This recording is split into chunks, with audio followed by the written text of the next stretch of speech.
আজকে আমার চ্যানেলের পক্ষ থেকে তোমাদেরকে করে দেখাবো নিরামিষ বাঁধাকপির তরকারি। তো এর জন্য আমি নিয়েছি বাঁধাকপি কুচোনো, মটরশুঁটি, আদা বাটা, তেজপাতা, গোটা জিরে, কাঁচা লঙ্কা, দারচিনি, টমেটো, হিং, জিরে গুঁড়ো এবং গরম মশলা গুঁড়ো। আমি প্রথমেই গ্যাসে কড়া বসিয়ে দিয়ে 2 চামচ পরিমাণ তেল দিয়ে দেবো।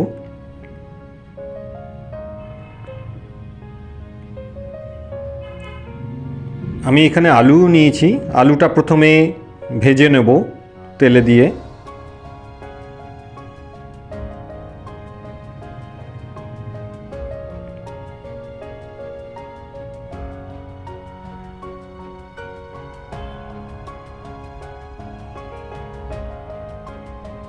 আলুটা লাল করে ভেজে তুলে নেব।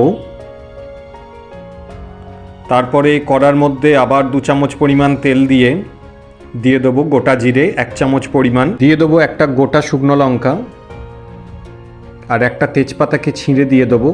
দিয়ে একটু ভালো করে ভেজে নেব শুকনো লঙ্কাটাকে। তার মধ্যে দেবো একটা ছোট অংশ দারচিনি,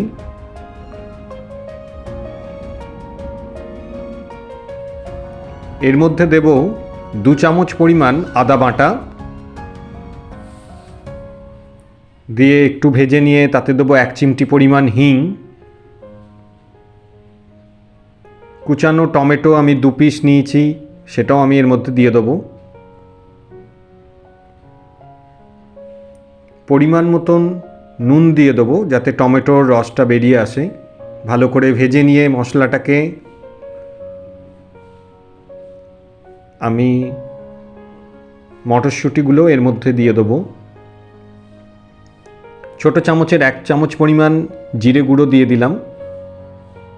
মিশ্রণটাকে ভালো করে ভেজে নিয়ে আমি 2টো বাঁধাকপি আমি এখানে নিয়েছি, তো আমি সেটাকে কুচিয়ে আমি এর মধ্যে দিয়ে দিলাম।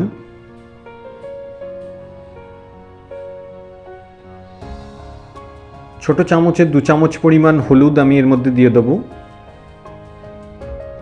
দিয়ে ভালো করে নাড়াচাড়া করে সেদ্ধ হওয়ার জন্য কড়াইটাকে আমি ঢাকা দিয়ে রেখে দেবো। আলুটাও এর মধ্যে আমি মিশিয়ে নেব তার আগে।